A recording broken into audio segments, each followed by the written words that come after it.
Hello everybody and welcome to Friday's edition of the Chris Pritchard Cycling News Show. Before we get into the show, make sure you've hit that subscribe button so you stay abreast of all the latest Tour de France news coming from this amazing, exclusive channel. It's not really. And please leave a comment, let me know what you think to my new haircut. Right, there's less than 7 days to go now before the draw closes at Win Your Dream Bike. Now I'm talking to you guys out there who are over 18, who haven't entered Win Your Dream Bike and you live in the UK. Listen, before anybody leaves a comment down below from outside the UK saying, when's it going to be open to us? You're like a bunch of incestuous, not incestuous, because that means something else, incessant. You're a bunch of incessant young children. You will get a chance, those people outside the UK. You've just got to bear with us. It's a brand new business. We're starting it. We've got to work out all these creases. But trust me when I say that you will be able to eventually enter, all right? But for those of you out there, and listen, don't forget, if you'd have all done this straight away when I told you to first time, I wouldn't have to mention this again. And I know everybody gets sick of listening to me going on about winyourdreambike.co.uk, but there's good reason. We're not selling enough bloody tickets. And like I said yesterday, if you've not entered, 100% chance you ain't going to win your dream bike. But if you do enter, by following the link down in the description, there's a good chance you could win your dream bloody bike.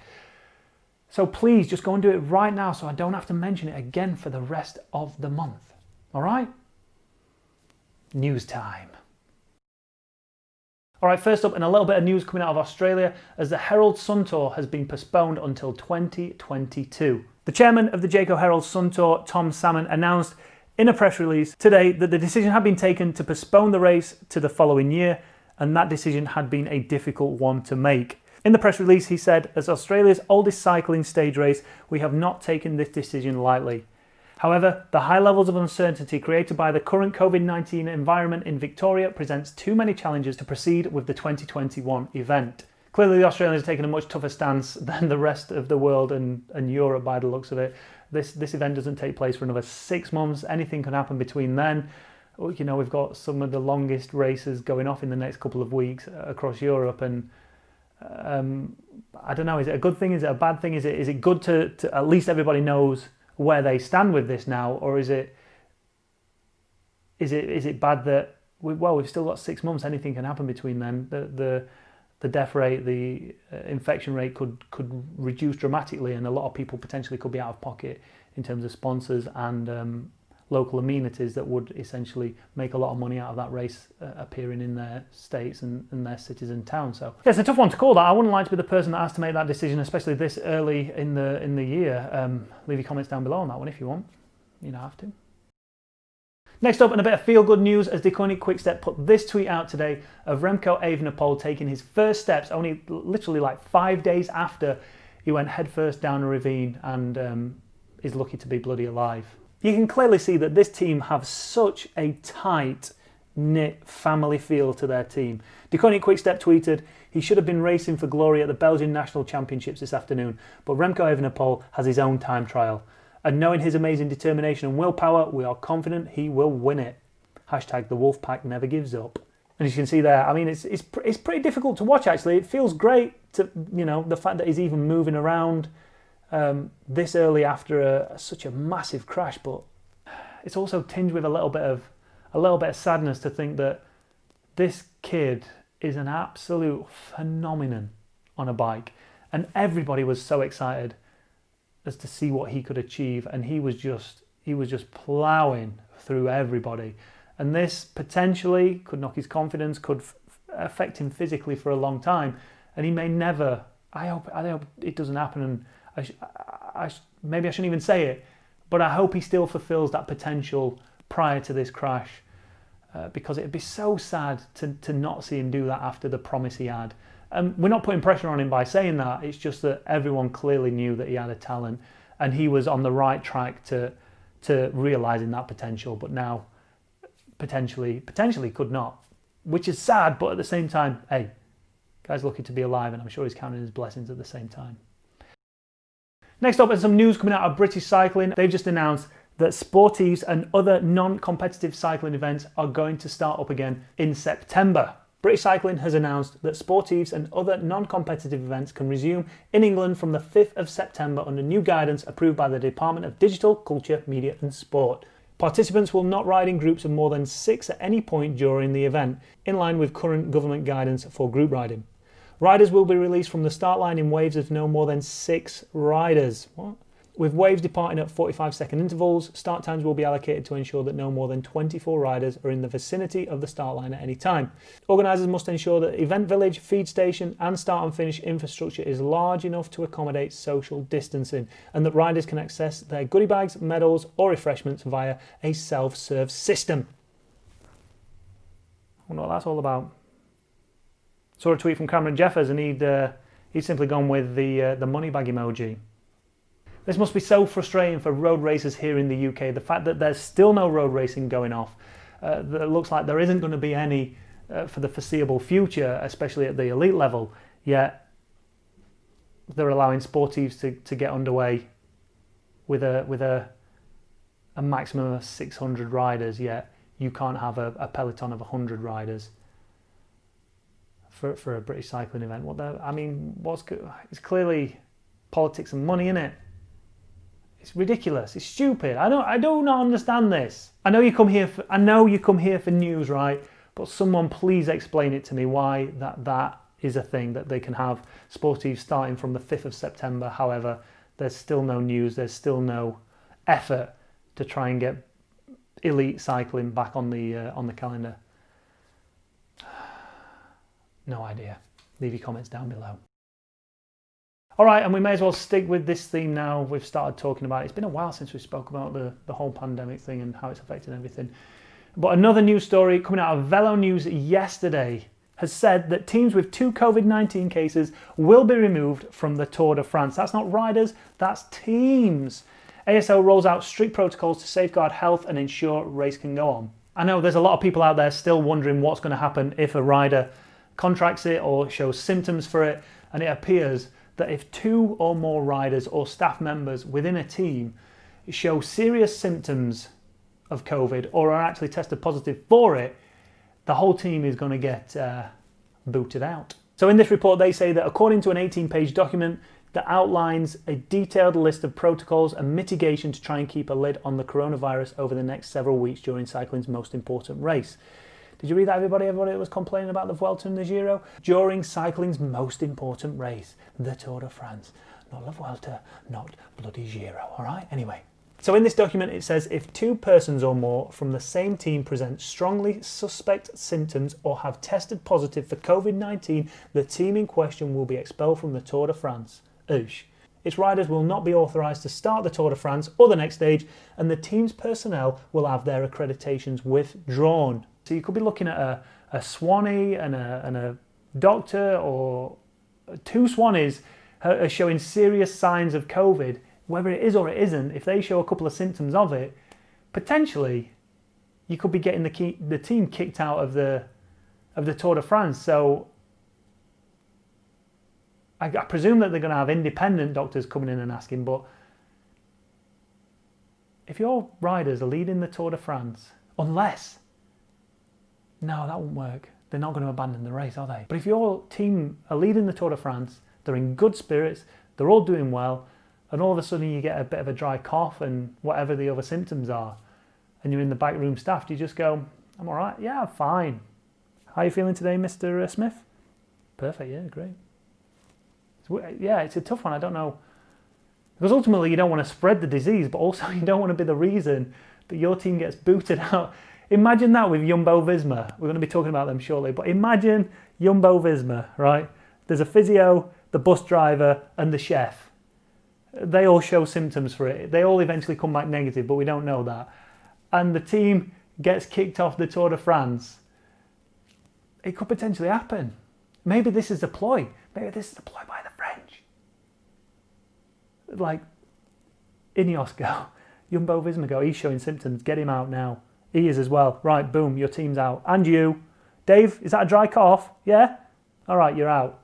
And then all that's left is FDJ and AG2R just, and Cofidis. I mean, even if there was only those 3 teams in it, Cofidis ain't going to win the Tour de France, are they? But there's just them 3 teams battling it out for the Tour de France in week 3. I don't know, it could happen, it might not happen, it probably won't happen. The Tour will probably just go ahead as normal. But still, makes you think, doesn't it? And then finally, the story you probably all came for because it was in the title and the thumbnail. Primoz Roglic has taken to Instagram. Was it a troll or was it just him being genuine and honest about how he's currently feeling at the minute? But he posted this picture yesterday. And the picture in itself is fine. He's on the turbo. He's probably just doing a session. But the description that he's wrote did a little spin yesterday. I honestly thought that I will feel better by now after the crash on Saturday. Let's see what the upcoming days will bring. I'm staying optimistic. Bisus Roglic, which I think is like kisses. Roglic, which is, I guess, is his nickname? Now, either that's just lost in translation and he's absolutely fine and there's no issue, or things aren't as rosy with Primoz Roglic as we all expect them to be, or he's playing down his chances of success at the Tour de France because he genuinely is feeling a little bit sore and a little bit worse for wear still. Makes you think though, doesn't it? What's going on there? Is he playing a few mind games with the rest of the peloton? Is he saying, well, I might not actually be as good? But you can't help thinking that they wouldn't have even selected him because there's still enough good riders in there. I don't know, actually. Like, take Primoz Roglic out of that, put in another domestique from Jumbo-Visma, and do you have a team that can work for Dumoulin, and can Dumoulin become that leader that essentially Primoz Roglic is at the minute? I don't think so, actually. I think his days are numbered as a GC winner, Dumoulin, especially with Primoz and the form he's on and the strength he's showing. But yeah, I don't know about this one. I don't know what the game is. I mean, even Lanterne Rouge was unsure as to why he was posting it, because he posted it on his story saying, "Don't know what to make of this. Very odd post." It throws up a lot of questions. And essentially a lot of people don't know exactly, because the crash wasn't massive in terms of, well, he's clearly broke something or he's clearly damaged something and he can no longer continue. Because obviously he finished the stage on stage 4, but he didn't take to the start line on stage 5. Was it out of a precaution, or was his injuries a lot more serious than first anticipated? And actually he's in a bit of a bad way, but this is him just, I don't know. Leave your comments down below on this one. What do you think this whole post is about? Am I reading too much into it? Or do we think that there could potentially be more to Rodlic's injuries than meets the eye? Oh, and then finally, Team CCC have announced their team for the Tour de France this year. And similar to Mitchelton's Scott that we announced yesterday, it appears that they're simply going for stage wins. So making the roster is, I guess, team leader Greg Van Avermaet, Matteo Trentin, Ilnur Zakarin, Jan Hurt, Jonas Koch, Simon Geschke, Michael Schär, and Alessandro Di Marchi. Ooh, spicy little team. And in the tweet, CCC are saying exactly what Mitchelton Scott said. We're going for stage wins, and with a couple of those riders, you can bet your bottom dollar they're going to be in with a chance of winning a couple of stage wins at least. It must be tough it must be strange for a team to go to the Tour de France without a GC contender, because essentially that's what the big prize is. That's what everybody wants. Everybody wants that yellow jersey. Obviously you've got people who ride for the green jersey, and the green jersey, although not as important as the yellow jersey, is certainly one of those things where a team will specifically go there and spend the whole 3 weeks trying to achieve. But with stage wins, I suppose it's a little bit different, because you kind of take each day as it comes, rather than thinking about the whole 3 weeks. You go, right, well, potentially we could do something here. This one, I guess we could try, but if we don't get anybody in the break, then there's no one really capable of being there at the finish for this stage. And then, so you must almost just ride and go through the motions on a few of those stages. You know, the stages where the team isn't looking for that stage win or don't think that they'll get the stage win. You're just there making the numbers up a bit, I guess, and just trying to get through the day so you can get to the next point where you could potentially take a stage. Anyway, that's a team for CCC. All right, sorry, I know I said finally for the last story about Team CCC. However, breaking news, literally, the video has been uploaded, the thumbnail has been made, and we have breaking news. I just want you to know that this is how dedicated I am. It's Friday evening. And when breaking news happens, I want to be the first with it. Mainly for them views. But anyway, breaking news from Team Ineos. You can see how breaking this news is 47 minutes ago. As I was messing about with the thumbnail, I'm going to have to bloody change it now. Anyway, Team Ineos, Grenadiers are excited to announce the signing of Adam Yates on a 2-year deal. Welcome, Adam. And following that link takes you through to the press release over on Team Ineos' website that says the Team Ineos Grenadiers are excited to announce the signing of Adam Yates on a 2-year deal. Yates will compete for the team from January 2021, strengthening the British squad's Grand Tour contenders. One of the leading talents in the sport, the 28-year-old has repeatedly demonstrated his considerable talent both in one-day and stage races during the 7 years in his pro ranks. The Ineos Grenadiers team principal Sir Dave Brailsford said, "I'm really delightful that Adam is finally joining the team. It feels like the timing is just right as he enters the prime of his career and we embark on a new era as the Ineos Grenadiers. As a global team with a British heart, Adam's no-nonsense British character is a perfect fit. He knows how to win and his gritty, determined and resilient approach are exactly the attributes we are looking for to foster as we assemble the new Ineos Grenadiers to be built on purpose." We assemble the new Ineos Grenadiers to be built on purpose. And about the deal, Adam said, "The prospect of riding for a British team is one I am extremely excited about. I've witnessed the rise of cycling in the UK during my career and I think this has been spurred on by success of British riders and this team. It's an exciting opportunity and one that I feel has come at the right time. My results in week-long races and one-day races have been really solid, but I would like to take that consistency to Grand Tour racing with the Ineos Grenadiers and see where it takes me." And I've got to say, out of the two Yates brothers, Simon and Adam, I expected it to be Simon who potentially might be moving to Team Ineos. If you go way back in their careers, all the way back to the start, where I finished third behind them in a race once, whatever. Simon went through the ranks of the British Cycling Academy, so he started all the way through the British Cycling Academy and went through and became world scratch champion on the track. And British Cycling essentially nurtured him all the way through. They obviously saw his talent. Whereas with Adam, they kind of hung him out to dry. They said he didn't have enough talent. You know, similar to, you look at Swifty, he got booted out from the Olympic Development Academy. And they essentially left him to his own devices to go and do his own thing. And it looked like potentially Simon might go and have a successful cycling career and Adam potentially might not have one. But he went away, did his own thing. I think he moved to France for a little while.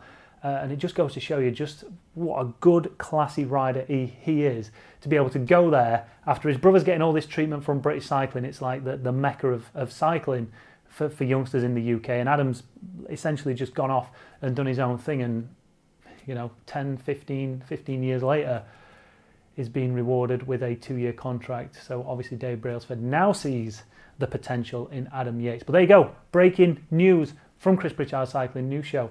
What of it? Go and enjoy the rest of your weekend now. Thanks for watching, everybody. Make sure you hit that like button, hit that subscribe button if you've not done already to stay abreast of all the latest news coming out of the Tour de France in the next couple of weeks. If you dislike the video for whatever reason, then hit that dislike button. But above all, have a great weekend. See you soon.